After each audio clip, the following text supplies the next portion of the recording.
and welcome for all. We are in the second part of the lecture Understanding Solar Array to Inverter Sizing Ratio.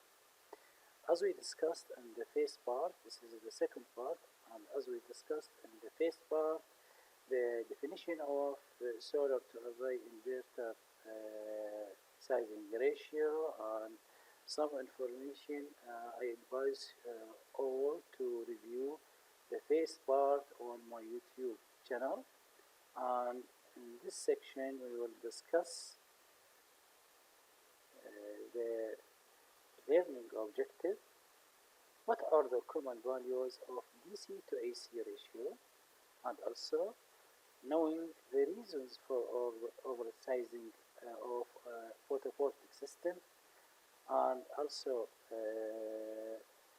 discuss what's happening if the inverter will be in the situation of undersizing, or sometimes referred to as overclocking, and when the inverter is represented as overloaded, and how do photovoltaic cost correspond with DC to AC ratio, and also I will present for all some of my simulation of off-grid and on-grid photovoltaic system and their optimal DC to AC ratio. And finally, we will discuss on talking about the summary of the first and second section.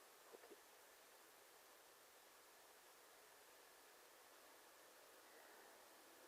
Inverter clipping losses, as we discussed in the first part of this lecture.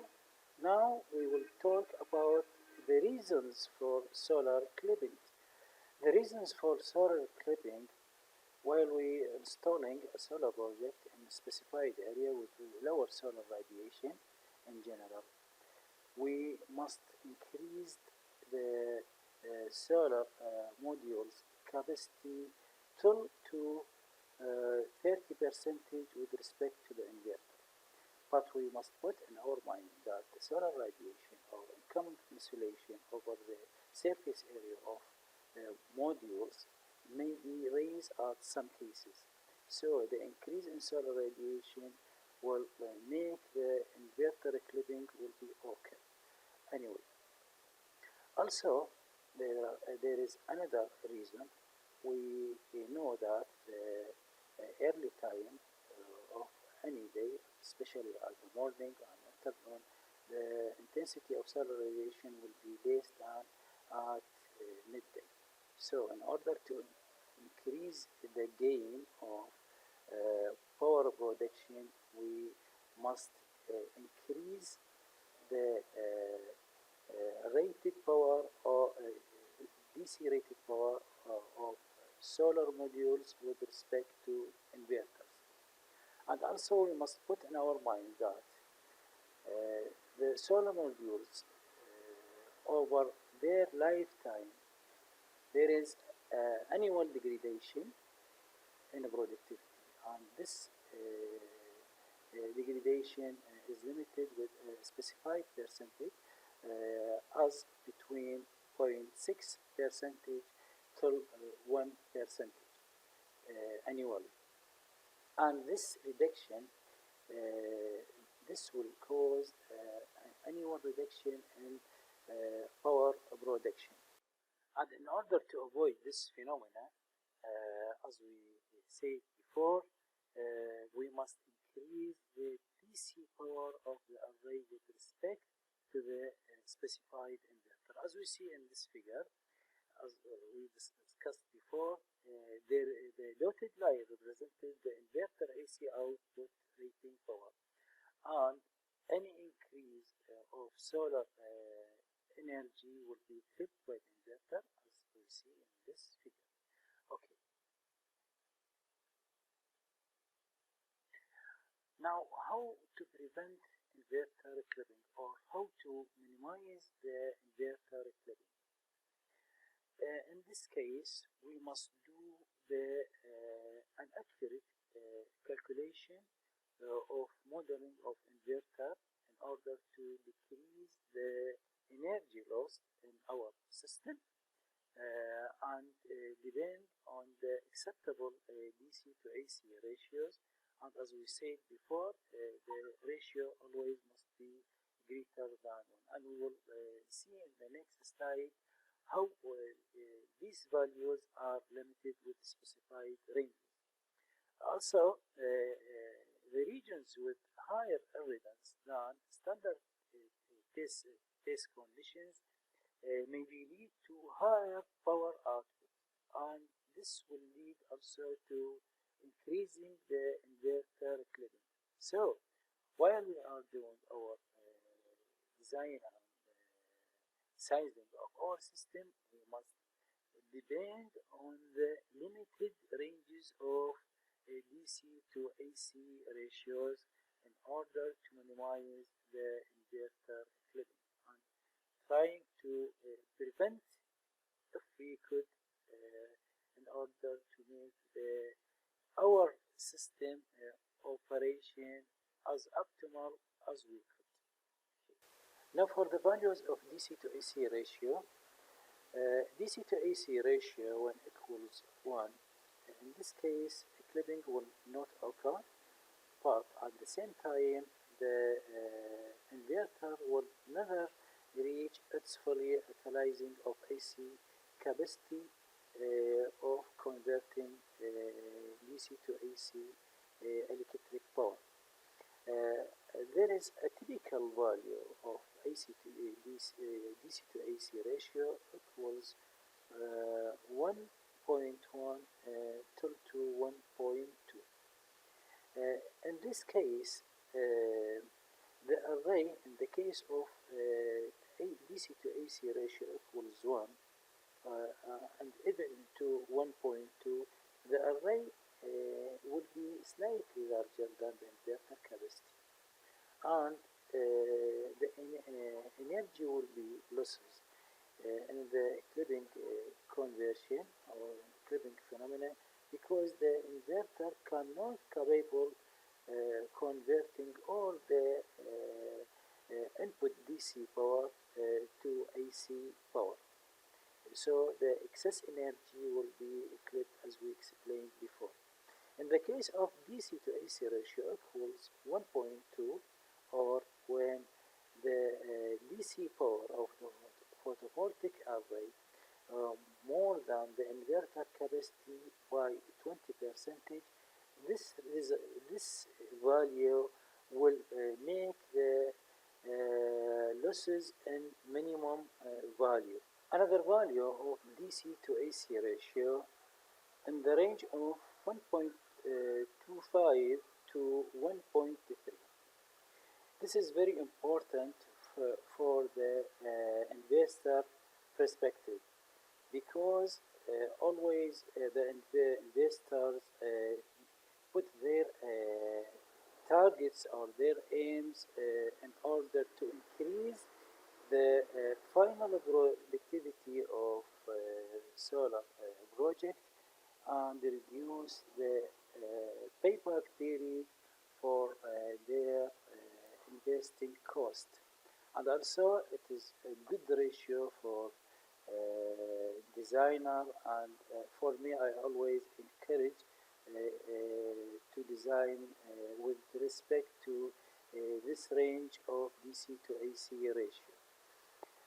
Some manufacturers of inverters give a higher DC to AC ratio, maybe reach till to 2, or DC to AC ratio equals 2. And some companies may giving their permission even for overloading till to 100%. For me, I never advise to apply this ratio.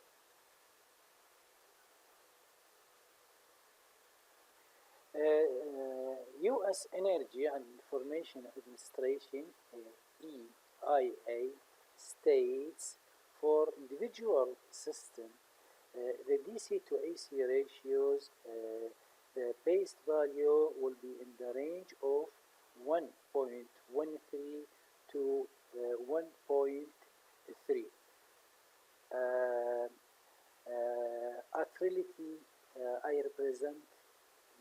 is the golden value. For me, I make my advice for the designer to follow and apply this range of DC to AC ratio. It will give the optimum design. Okay, designer must do their best effective of oversizing the skin in order to increase the energy harvest and the most cost effective system configuration, because these values, as we said before, are related with the increasing the energy, and in the same time it will make the design the most effective if we are make our sense of economic calculation.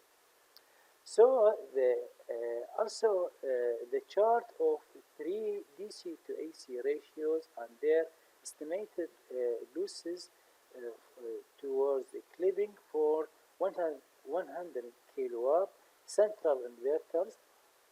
These values from a case study, and I was take a screen for this value. As we see, when DC to AC ratio, these values, and comparing the annual AC energy production, and the third column represents the energy lost to clipping.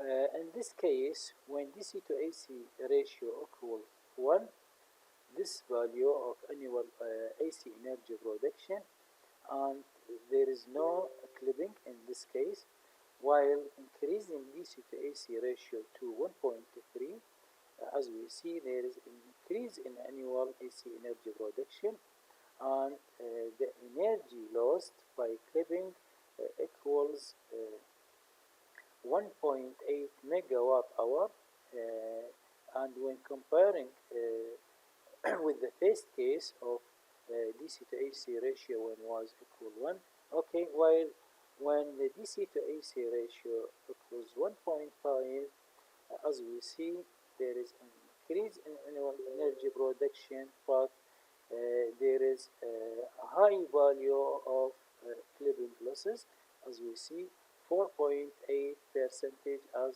energy lost.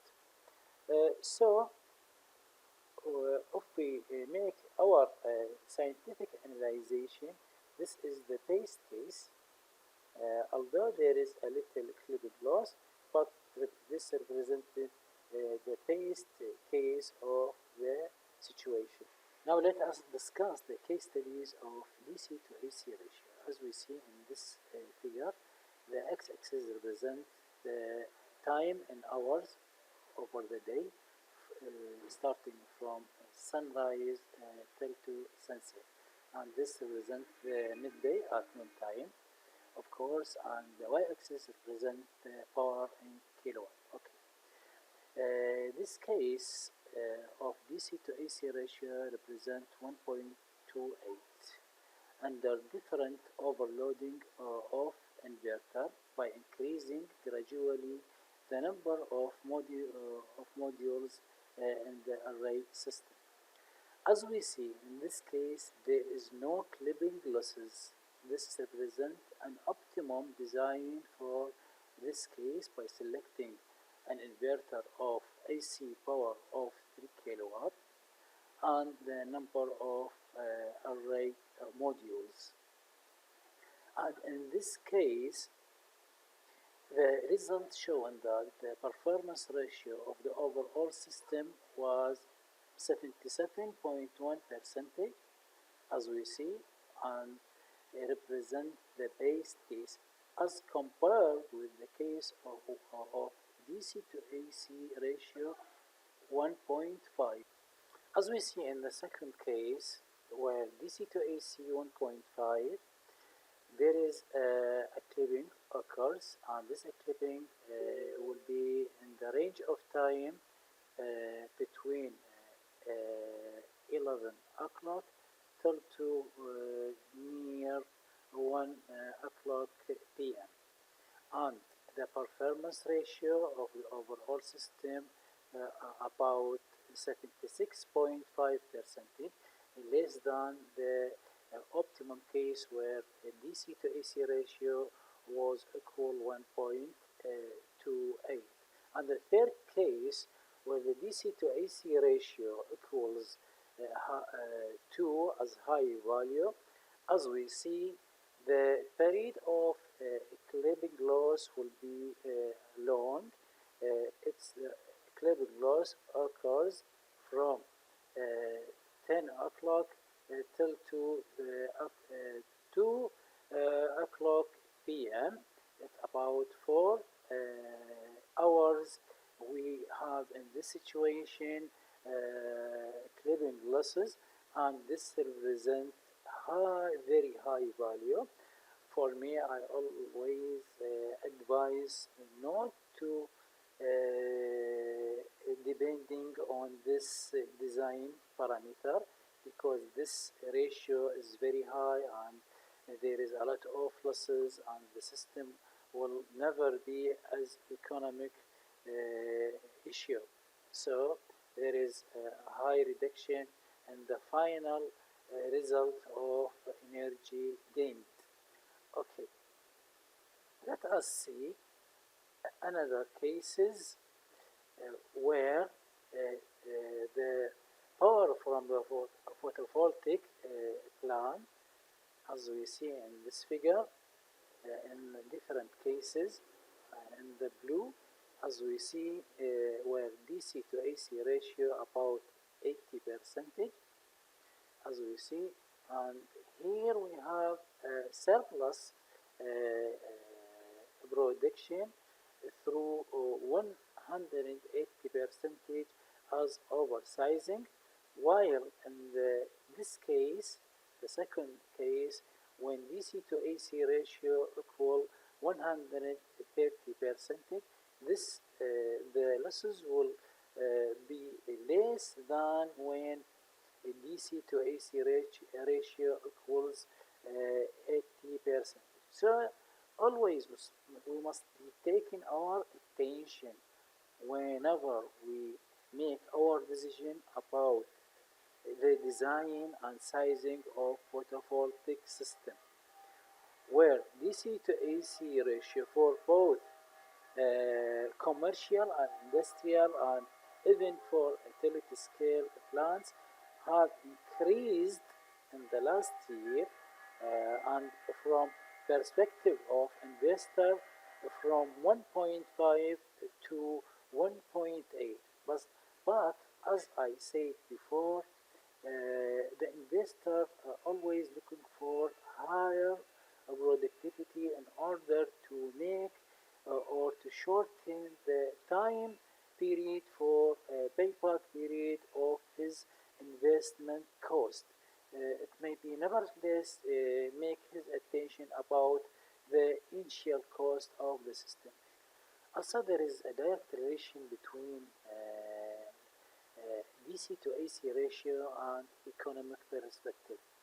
In addition to technical issue of DC to AC ratio, there is another case that related with economic of photovoltaic project system. As example, in this case, there is a case study in German relating between the increasing of DC to AC ratio with levelized cost of energy. As we know that levelized cost of energy represents the unit price of electricity that produces from a specific solar photovoltaic project. In this case, it was found when DC to AC ratio equals 1.05, this represents the lower capital expensive of the project by decreasing the number of modules, or few numbers of modules in this case. And it was found also a high levelized cost of energy for the unit price of electricity produced in this case. When increasing DC to AC ratio to 1.2, that means we need higher cost, that is mean higher capital expenses because we need additional number of modules, and this represent additional cost for the system.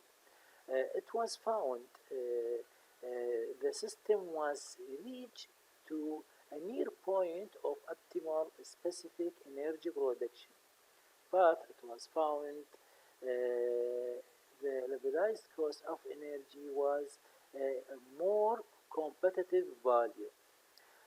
It was concluded that when DC to AC ratio in the range from 1.15 to 1.2, the levelized cost of energy was reached to acceptable value. But in this study was showed that when DC to AC ratio equals 1.18, it was reached for optimal value of levelized cost of energy for this system. This is give us important indications or indicators that we must always make a connection or direct connection between technical studies and economic studies. In every system, ever was a small or utility scale or mid-scale system, we must take our consideration. There is a relation between technical issue and economic issue. More energy production with the lower levelized cost of energy for the system. These 2 points represent the optimal case that we always put as our target in our design or in our sizing of photovoltaic system. Okay. Now we will discuss the reasons for oversizing of photovoltaic power plants.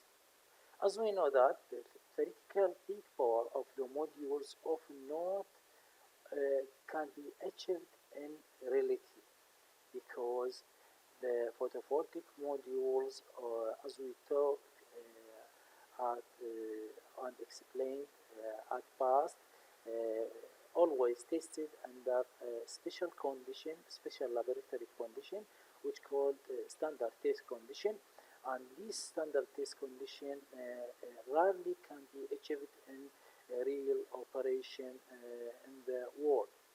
Also, oversizing to compensate for losses, as we discussed before, as we know, along the lifetime of the modules and even for the other parts of the system will have annual degradation during the work. So in order to compensate the losses due to degradation over the lifetime of the all the parts of the system, we must increase the DC power with respect to AC power. Also, we must take into our consideration the evidence concentration in any site, especially when the solar radiation values are low in winter season or in winter month, in order to compensate the decreasing in solar radiation and to get more energy production. Also, we must take into consideration the effect of ambient temperature. When the temperature is too high, there is a drop voltage and there is a big losses in the productivity. So the increasing of the system size can compensate the energy production by oversizing of our power plant.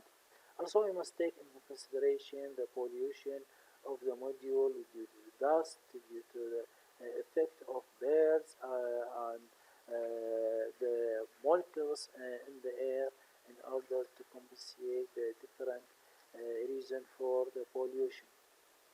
Also, in the case of suboptimal orientation, while we are installing the system, we must increase the number of modules throughout the day, especially when we make a fixed type of solar modules.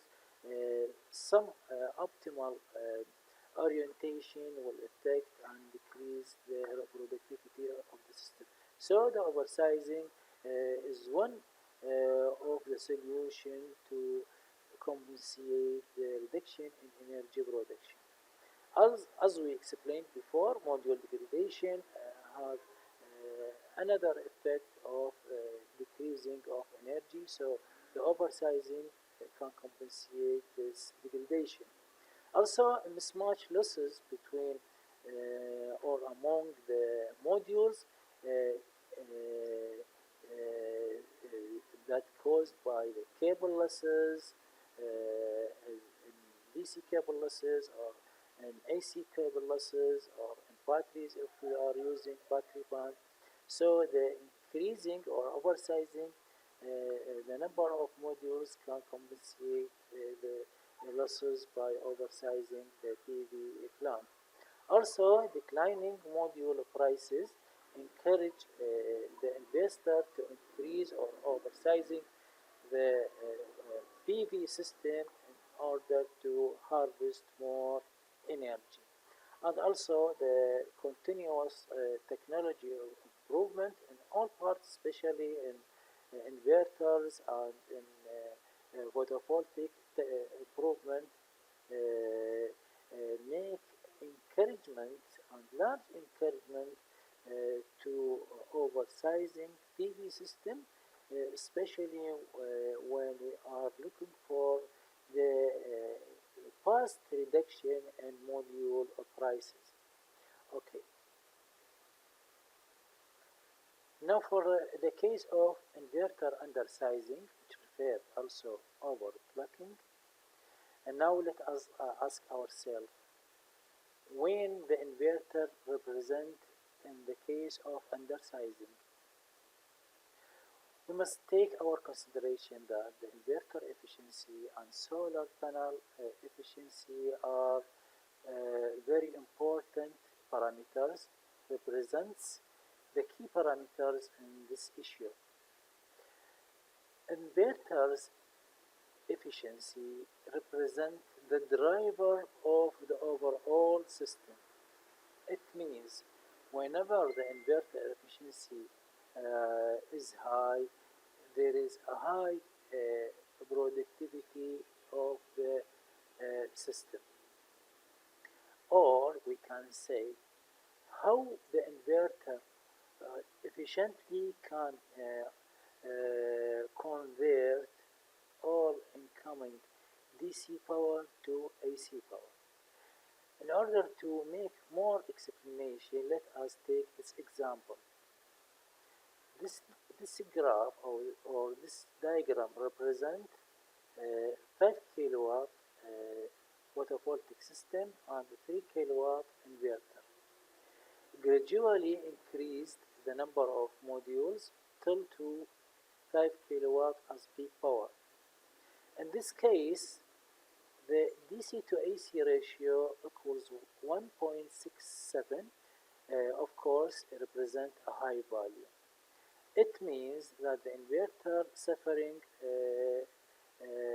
undersizing case.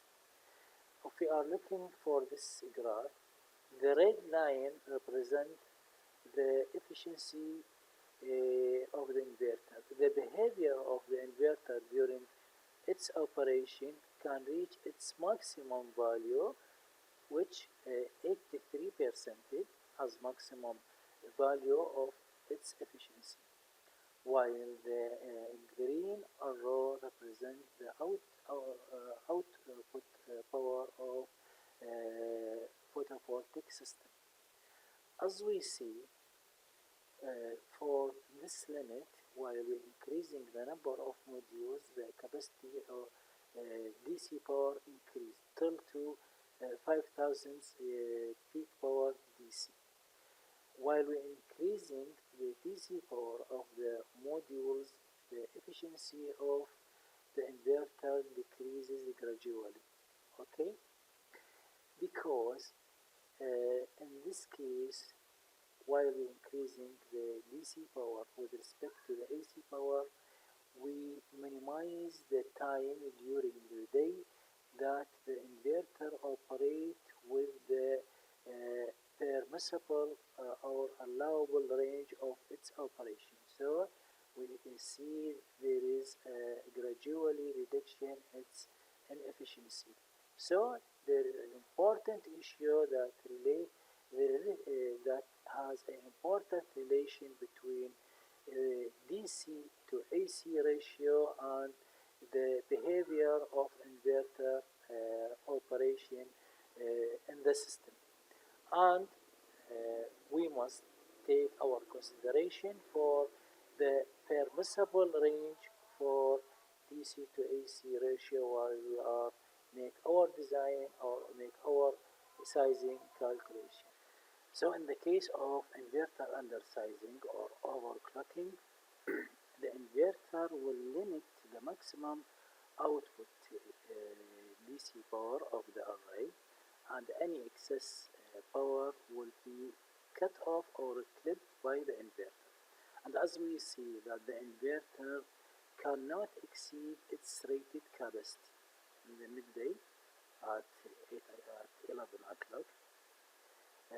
Now, look, if we are looking for this example of 5 kilowatt peak power of PV array and 3 kilowatt of rated power of the inverter.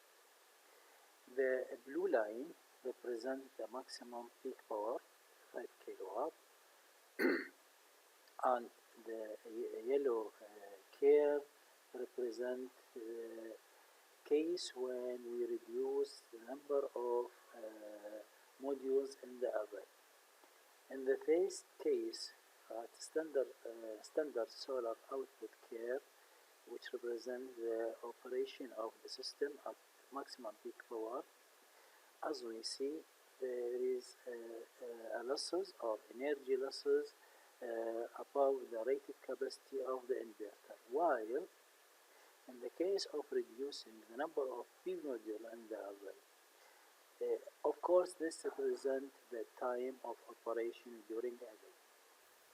While we are reducing the number of PV modules of the array, it means that the voltage at maximum power point for the array will be lower than the case of blue curve. So the inverter can operate even at low readings, especially at the earlier time of the day and even at late afternoon of the day.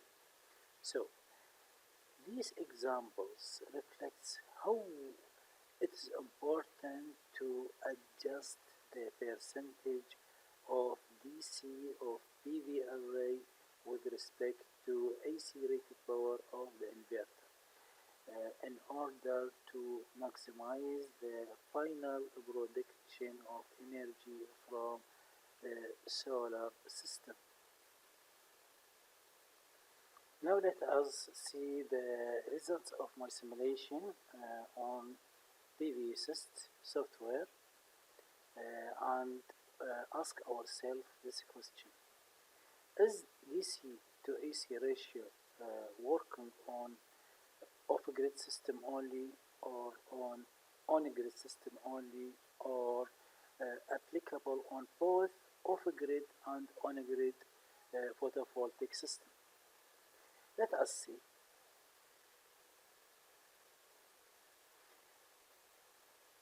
This is the screenshot of my simulation. Of course, for off-grid photovoltaic system, this is the details. The important issue I would like to remark for, as we see the P nominal ratio, which represents DC to AC ratio equals 1.13, and the system represent of a grid photovoltaic system of peak power of 5 kilowatt peak, as we see. Look at here the DC to AC ratio, this value. This system have no losses, as we see. Overload losses equals 0%, and this represents the base result of my simulation. So the DC to AC ratio applied for off-grid. Now let us see the second case.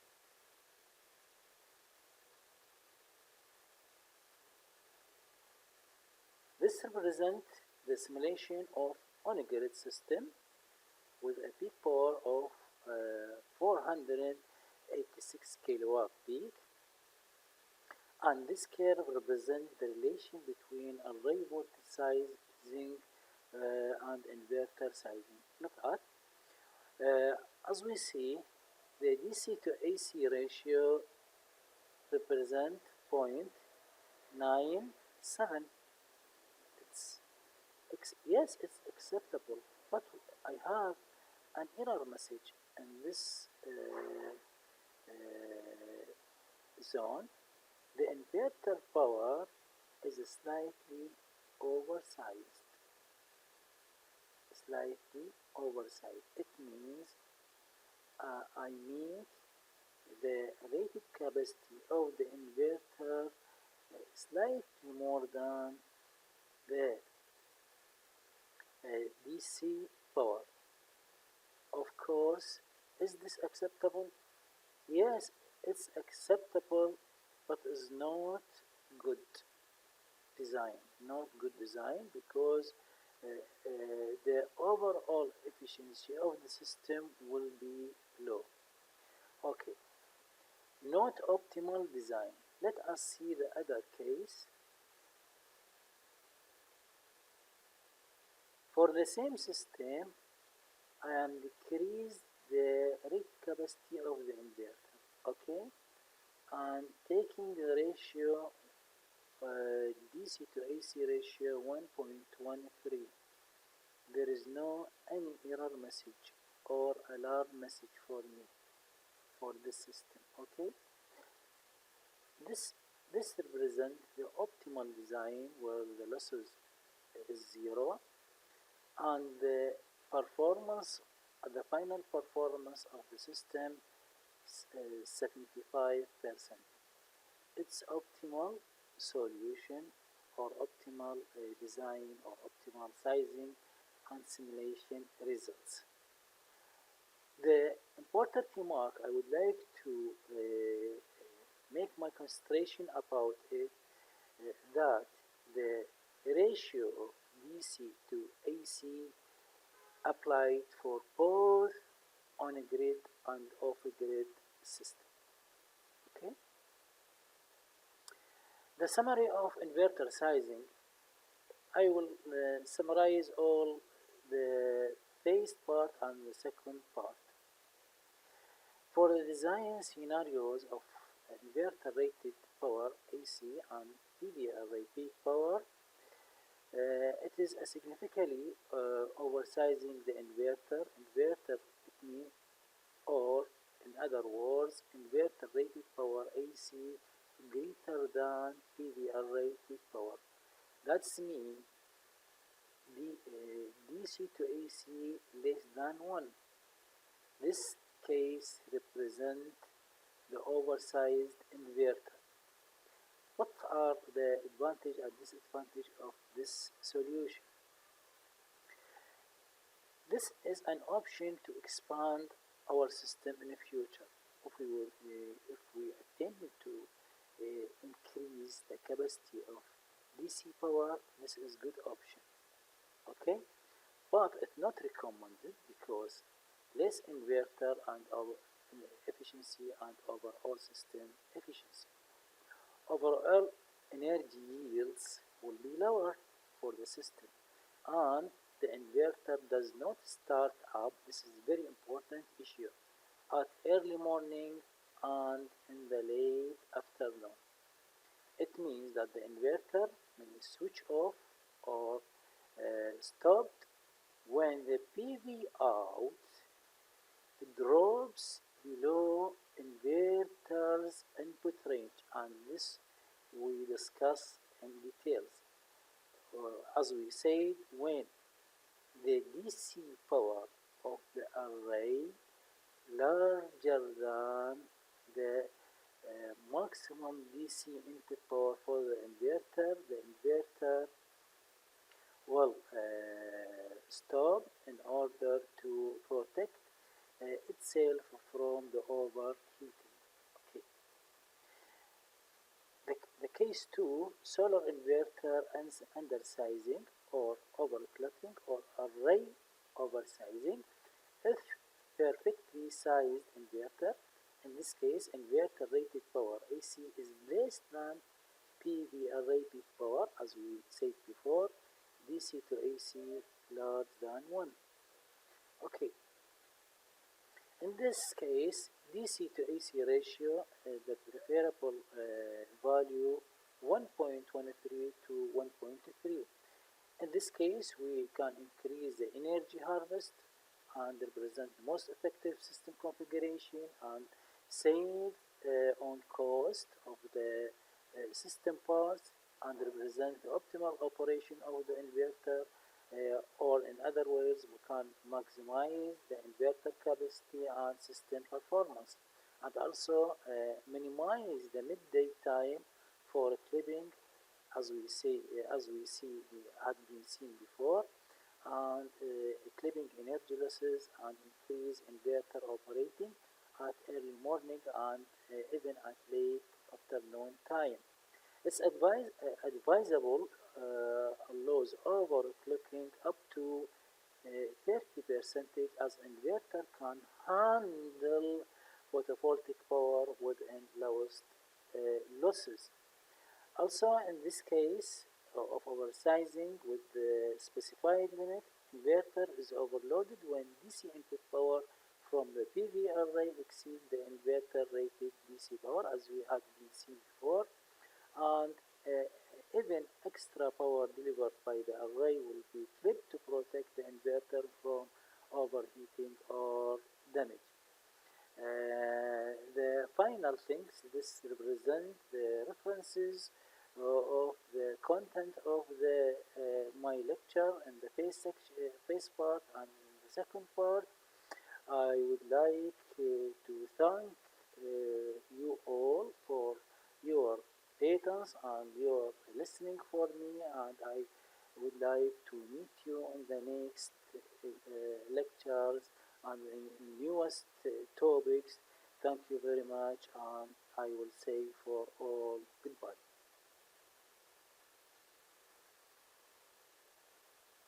It's fantastic picture, okay? A picture is around thousands words. It's very amazing expressions. Bye bye. See you.